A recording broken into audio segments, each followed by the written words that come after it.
Hello, everyone, and welcome to the Playbook with yours truly, Joe Trahan, and the one, the only, the great Ed Werder. And Ed, how about trade deadline day? How about the Cowboys owner? How about Jerry Jones actually giving us substantive news on draft deadline day? It didn't feel like it was going to be that way early in the morning, but Jerry comes through in the end with a blockbuster trade. What's your first blush?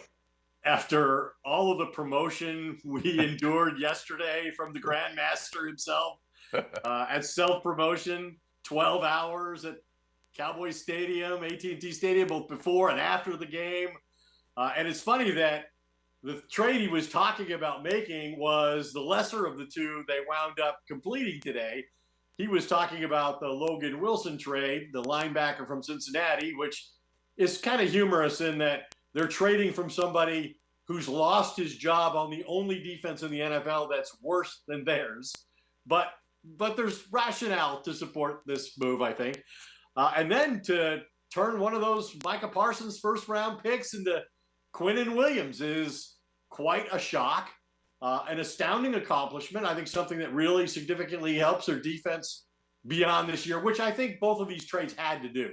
Like, you can't trade at 3-5-1 and do it on the basis that, oh, we're just trying to improve our defense this year and we may lose the player after this. No, these players are under contract for several seasons, and the Cowboys have to maximize that opportunity. But interesting that when Jerry wanted to trade Micah Parsons, one of the calls he made was to the Jets to see if they would include Quinnen Williams, a defensive tackle, three-time Pro Bowl defensive tackle, in any such transaction. And they basically said, we don't have the wherewithal financially to pay Micah Parsons any more than you do, so we're out. And then they wind up turning one of the draft picks they acquired from Green Bay, potentially, guess could be their pick depending on which one's higher, into Quinnen Williams. So I think they've helped themselves with two immediate starters in their front seven. The key for me, Ed, is what we've been talking about for the last couple of weeks. It couldn't just be about this season. Yeah. This had to be a foundational move for this ball club moving forward. So that meant it didn't matter if you were a seller or a buyer at trade deadline time. If you had an opportunity to create a big move, a big swing for your team that worked now and in the future, a foundational move, make the move. And they were able to pull it off. And listen, as critical as we are and should be with Jerry Jones, I'm fair too, Ed. They deserve credit for pulling off a big-time move like this. And then when you think about the Logan Wilson move as an accompaniment to it, and you start to look at how that Cowboys starting lineup could look in a couple of weeks when they play on Monday Night Football after the bye, they could have as many as 6 new starters. And they need on them. the Cowboys defense that is absolutely needed. Absolutely needed. So, I think Matt Eber, it's a good day to be Matt Eberflus. There haven't been many of those since training camp ended. The defensive coordinator, third one in 3 years. Finally, I think he's got something to work with. Now we'll see what kind of coach he is. If for those who have any doubts about his qualifications as a defensive coordinator, I think we're about to see. The interesting thing to me, Joe, in this is we thought if they made a big acquisition, it would be for an edge rusher to replace Micah Parsons. Instead, they've now got 3 defensive tackles with Oso Digizua, who they signed long-term in the offseason to a team-friendly contract. They've got Kenny Clark, the player they acquired from Green Bay to be an immediate starter, and he's played well. And now Quinnen Williams, who, since he came into the NFL in 2019, he's got 40 sacks. That's the 5th most among defensive tackles after Chris Jones, Aaron Donald, DeForest Buckner, and Cam Hayward. Pretty good company. But the interesting thing is, how are they going to play all these guys? I think we maybe saw a little bit of a hint last night when they were playing 5-man fronts. Yep. So I think Eberflus is going to scheme a way to get these 3 guys on the field with, Donovan Izaraku and, somebody playing on the outside linebacker who could rush the passer at times. It's creating new. It's gonna give Eberflus a chance to be strategic and creative. And we all know how bad this defense has been. I mean, they can't get off the field on third down. They don't create any takeaways. This is going to help them immensely, in my opinion.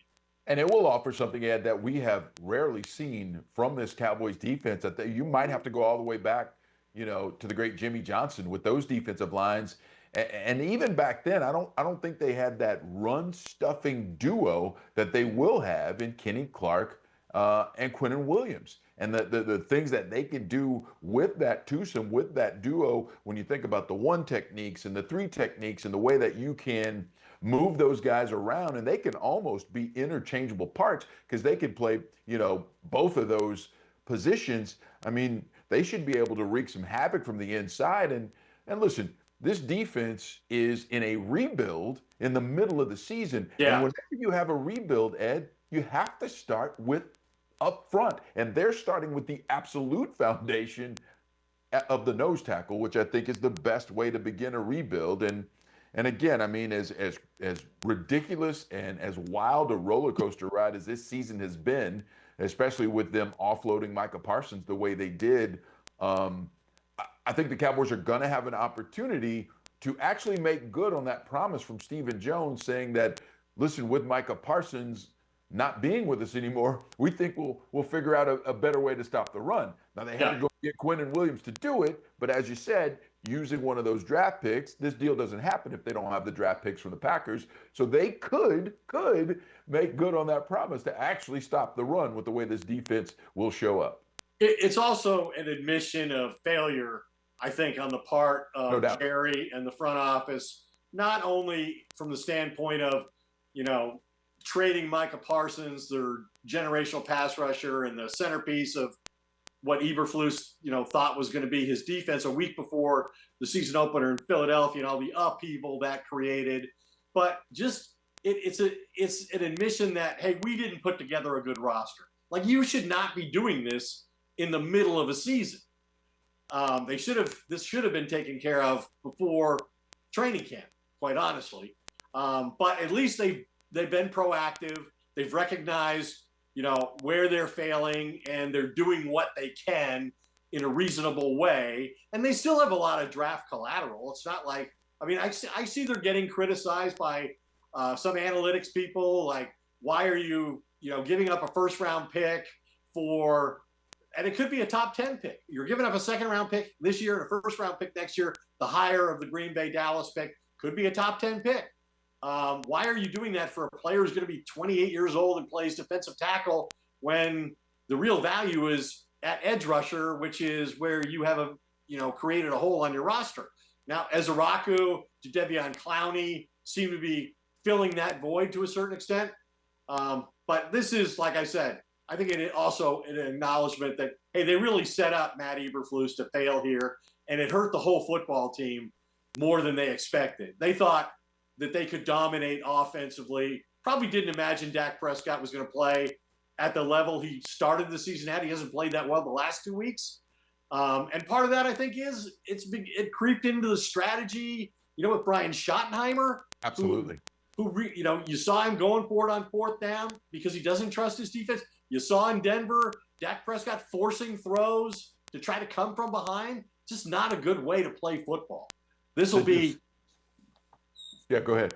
I was just going to say this will give those two people, I think, a better opportunity to play in a more traditional approach. I was going to make the observation, Ed, that the dysfunction was seeping down the sideline. It was flowing from the defense to the offense, and it almost had to, right? Because it was reactionary. They had to try and figure out some kind of way to make both units function together. And the offense, they took it upon their back and said, listen, we know we're the better unit, so we're just going to have to do more. But you know how the game of football works. Sometimes when you put all that pressure on yourself and you try to do things that the game doesn't allow you to do or doesn't want you to do or doesn't provide for you, it can get ugly. And it did. They went 0 for 3 on fourth down. They never made good on those pressure-packed plays. And listen, it's just part of it, and they had to learn from it. Now, I do want to go back. I want to circle back, Ed, because let's talk about the analytic crowd, shall we? Because here's what I would tell the analytics crowd about the value of these draft picks. Why don't you go back, make a diagram that shows the diminished value, because the Cowboys haven't been able to pick a defender in the first or second round in years, besides Micah Parsons, maybe Trayvon Diggs, right? Outside of that, go down the list and look at all those second rounders who didn't end up being anything. And look Look at at the those first defensive rounder who's linemen. included in this Yes, draft. right. Mozzie Smith. Mozzie Smith, right? Let's go back to Taco Charlton. So let's go back, analytics crowd. Let's go back and figure out just how much those picks are diminished in value because this organization has shown that they cannot draft those players. So let's take that knowledge of the organization and say, you know what? We struggle at that. So we're going to take a known commodity in Quinnen Williams, and we're going to give up some of that draft capital. It is the fallacy of these analytical types thinking that, yes, there's a certain value with these draft picks. There's also a certain unknown, and there's an absolute roll of the dice that you can't quantify because you can't quantify what's in a guy's heart. You can only quantify times and all that other kind of stuff. But when it comes to development in this league, you can't quantify just how much they will develop. And you'll never be able to do it. It is all projection, right? This is the best way. The crowd can just take that and shove it. Why not have some of both? Why not have 3 first-round draft picks and have known All-Pro type players? That's right. And not only do you know their talent, you know what their contract status is, right? Now, I do think they're going to have a decision to make in the offseason because they've got 3 defensive tackles who are going to be making over $20 million. They're going to be, I think, top 6 salaries on the roster. They're going to have a decision to make there, but maybe that can lead to a trade that leads to the acquisition of another player or another draft asset or, you know. Right, and I hope they have that in the plan, right? Because there is value in those players, and that can lead to more players and perhaps players that, again, are known commodities, right? So we're kind of, listen, it's tough. Is it the best way to roster construct? No. I totally, give into that argument. But sometimes you can't do it the best way because you've shown yourself that you're not capable. So, I do think you're right about that. You'd love to draft Micah Parsons or DeMarcus Ware with every first-round pick you have on defense, but that's not been the reality of this franchise. And, to the point I was making earlier, see what you think about this, as far as how this was affecting in a negative way the offense, Brian Schottenheimer's a first-time head coach in the NFL. He's calling plays. He's already doing 2 jobs he wasn't doing in this organization last year. And now he can't just focus on that because he's in the defensive meeting rooms now trying to solve their problems too, that's part of being a head coach. Like, you got to coach the whole team. But I don't think they anticipated that in this circumstance where, your first month of being a head coach and a play caller in Dallas, and now you're having to try to rescue this defense as well. I think that has maybe detracted from the offensive performance the last couple of weeks as well. I totally agree. I mean, I felt it, and I'm sure you did in Denver as well. And then we saw more of it, when that Cowboys offense couldn't really get cooking against not even an average pass defense, the 25th ranked pass defense in the NFL, and Dak Prescott and company, after that first drive, really couldn't get going. That's when I said, okay, listen, this has become dysfunctional. Because here's the thing, Ed, it's hard enough for a head coach and play caller like Brian Schottenheimer to continue to be successful in this league. But when you add more conditions onto it, and think about what those conditions may have been. We know about the 4th downs and everything, but are there also conditions of, hey, listen, we want to be a little more methodical because we want to keep that defense off the field. I didn't see near enough deep shots, right? And again, I saw some cover 2 shell. I get that part of it, right? But still, there have been times when Pickens, can get a one-on-one and even have, safety help, and Dak's still going to throw it. We didn't see those kind of balls, and I wonder if they've even gone so far as to have to restrict, some of these over-the-top shots, knowing that they don't want to get their defense right back out there because they know what's going to happen. Right? And they think to themselves, we got to be methodical. We got to chew clock. We got to keep our defense off the field. And it's just too difficult to try and manage all of that and still be successful in the hardest league on the planet. Yeah, and it's like, well, Shotty, not only do you have to come up with a game plan and call plays every week, but you're going to need to score 35 or 40 points with that game plan every week. And you're going to have to do it without getting any short field turnovers or any help from the defense. So, and before you really devote all your time to that, we got some problems over here on defense we need you to get involved with. So yeah, it's a difficult situation. And then beyond what you said about the complication it causes for the offense is they don't get off the field. Everybody's driving the ball and owning the ball. You don't get enough possessions to score 30 or 40 points anymore, you know? No, that's a great point, Ed. That's a great point because of the way other teams can move the ball. And I mean, think about it. Jacoby Brissett made 7 of his first 9 third downs. And they were 3rd and 8, 3rd and 10, 3rd and 14. Yes. Yeah, and that was the other, you're right. That was the other layer of it, right? There were some long pickups, and you know how demoralizing those are, not just for the defense, but for the guys on the sideline having to watch. I mean, it got to be comical when Deron Bland, your best corner on the field, trips himself. It was one of those moments where I said, that's absolutely emblematic of the dysfunction that we've seen from this defense. Your best corner on the field tripped himself and left a wide open Marvin Harrison Jr. who just walked in for the touchdown. And I was like, okay. I wonder how much of what we saw on display on a national stage, and let me even throw in Stephen A. Smith being in Jerry's box. I wonder how much of the embarrassment, utter embarrassment of the product that his team put on the field fueled Jerry to say, okay, all right, yeah, we got to go big here. We got to go really big because this thing is off the rails. Right. I definitely think that played a part in it. He was upset about the game yesterday. I mean, you heard Dak Prescott. He said, I'm not discouraged. That's not a good description of the way I react to these situations. I'm more determined, but it is frustrating.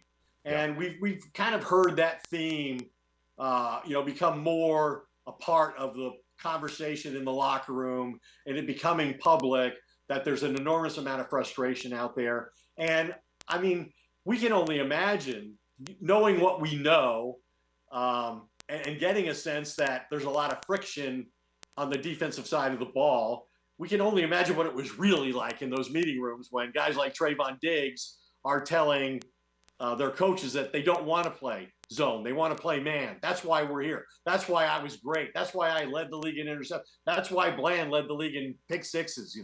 It's because we were playing that. So we don't want to play this.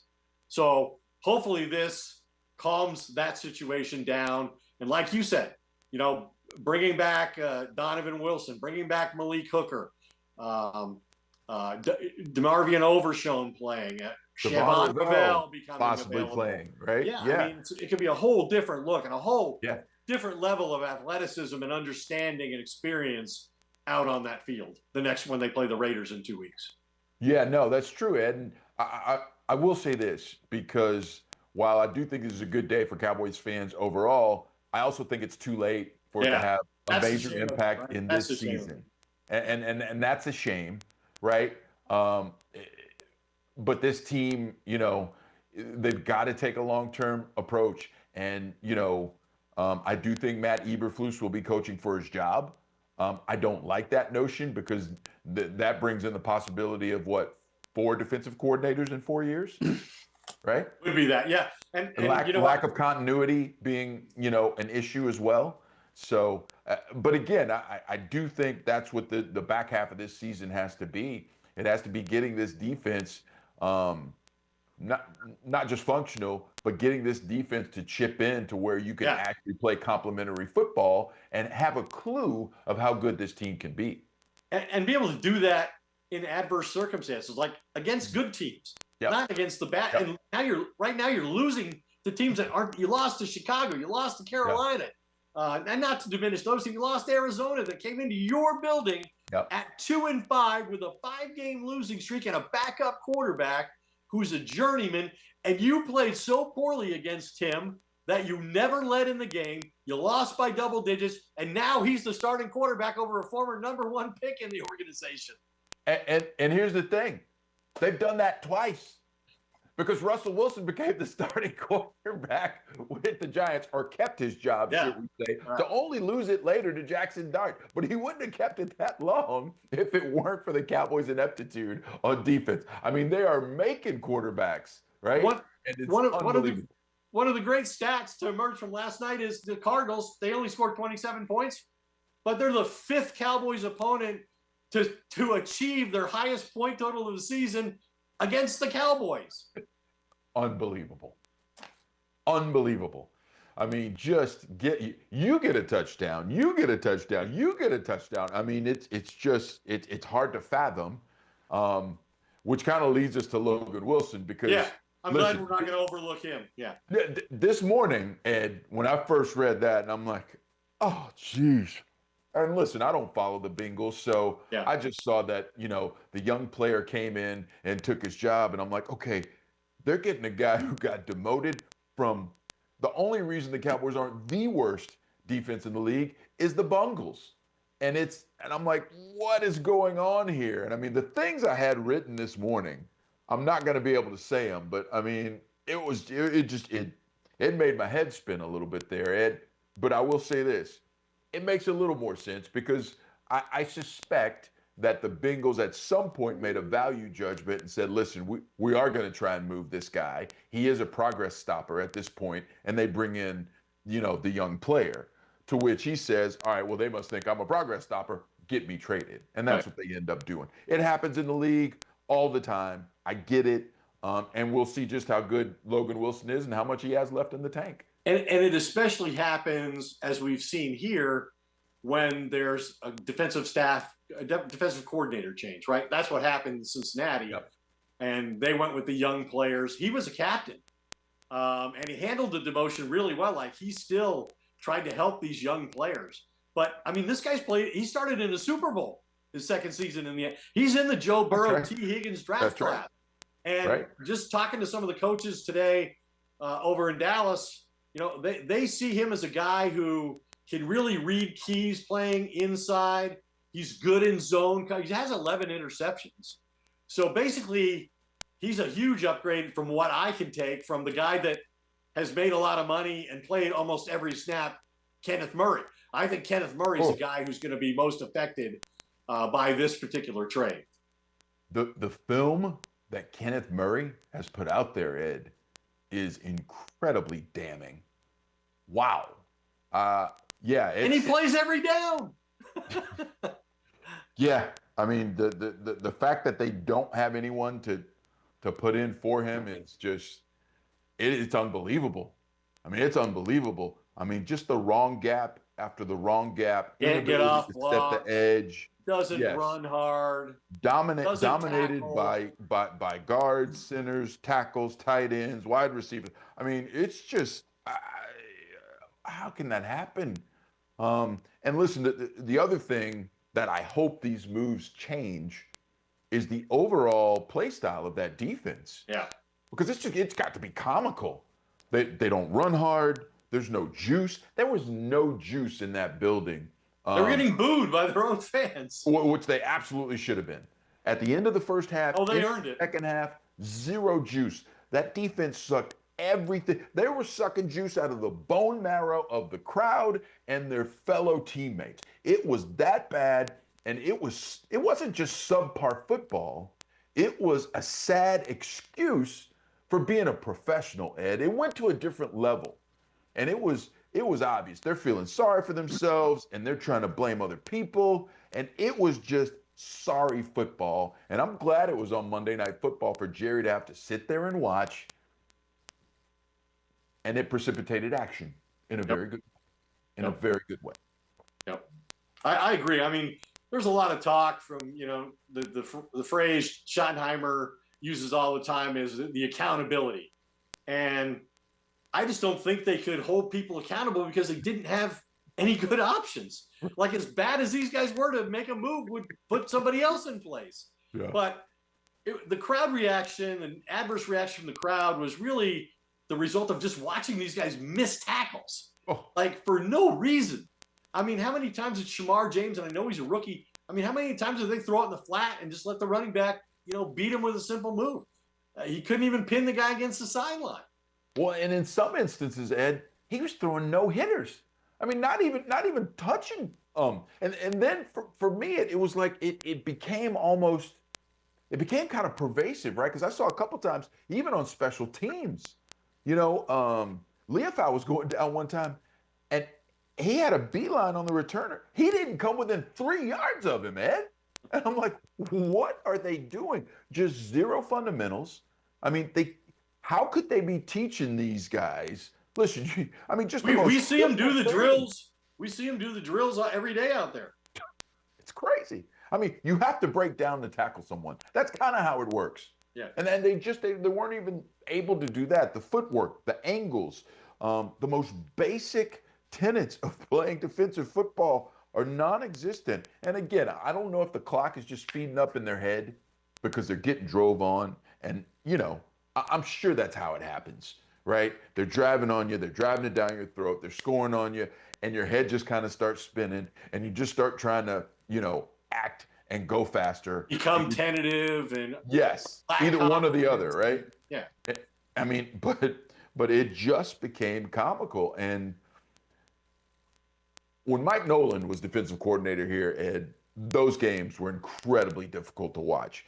Zim at the beginning last year, some of those games were hard to watch, but these games have just become comical. It's like, okay, I'm wasting my time here by watching what they're putting, on tape. It's been a long-term problem, with the exception of the 3 years that Dan Quinn was here. And they drafted Micah Parsons that same offseason. They created a defensive identity that was all about creating pressure on the quarterback, creating mistakes, defensive takeaways, defensive touchdowns. I mean, those teams had an identity to the point that, Mike McCarthy, the head coach and the offensive play caller, his whole career has been coaching offense and, playing the game through the quarterback. And yet even he was like, hey, I'm going to let the defense do its thing. Like, let them take over the game, Let's just not lose it on offense. So that's how good now they failed in the postseason. And they failed because they couldn't stop the run. And that's where Jerry got the idea that, hey, we need to prioritize on defense stopping the run. And they should be able to do that now. They have certainly done that. If they can't stop the run now, we got serious problems because Jerry's got himself a real war daddy, as he likes to say. I mean, Quinnen Williams is the inside epitome of a war daddy. And, I'm looking forward to seeing what he can do. At least they'll make the last half of this season. Exactly. If nothing else. Exactly. It's a shame it's too late in the process, right? I was hoping against hope that somebody could get to somebody and they could make the big swing early and not wait for the trade deadline. But you and I both know that Jerry Jones has that, deadlines make deals. That tenet that deadlines make deals. And Ed, the more we deal with this, the more I believe in my soul that he needs to let that one go. Yeah. Because I think the smart people get out ahead of things. And if you would have got Quinnen Williams a couple of weeks ago, again, do you get the same deal? I don't know. Is it much bigger or better for you? Probably not. It's probably close to the same thing. So you waited all that time. You wasted that time. You lose a couple more games. You're 3.5 behind the Eagles. You got the toughest part of your schedule ahead of you. I mean, maybe they'll prove to be up to it. Getting to 9 wins, trying to win 6 of the last 8, Ed, that's not happening with when you think about after the Raiders, you think about the Eagles, Chiefs, Lions, Vikings, and Chargers. And then you got the Commanders, and Giants. then you finish up with the Giants. So, I mean, there's 6 of those? Tough. Just to get to 9? Tough. Which doesn't even ensure that you're in. But we haven't seen this team yet. Really tough. I mean, they need the Eagles to crater. I don't think that's going to happen. Happened once before. I don't know. Ago. Cowboys won the division when it seemed impossible. They did nothing with it. They did nothing with it, but I agree. I mean, they gotta hope that those receivers and Jalen Hurts have some kind of falling out. They gotta hope that Thanksgiving dinner goes crazy. They gotta hope that the team party over the holidays goes nuts. They gotta bank on all of it and hope that the Eagles just fall apart. Jalen Hurts and his receiving core, they got to hope that they just have a knockdown drag out. That's about the only thing they can hold their hats on. Maybe they'll sign Odell Beckham Jr. and they'll take everybody on a cruise to the Caribbean. Yeah. Okay, that could work. That could work. It's worked before. It's worked before. All right, brother. Great stuff as always. It's the fastest 30 minutes in sports. That is what we do normally on Mondays here on WFAA Plus. That's the Playbook with yours truly, Joe Trahan and Ed Werder. Ed, we don't have a game next week, so stay tuned. We may have a playbook on Monday at 7 o'clock, but if not, certainly the following Tuesday after the Cowboys play the Raiders on Monday Night Football on November 17th. All right, Ed, thanks so much. Great stuff as always, brother. Thanks, Joe. Appreciate you. Fun All show. right, all right, be good. Thanks.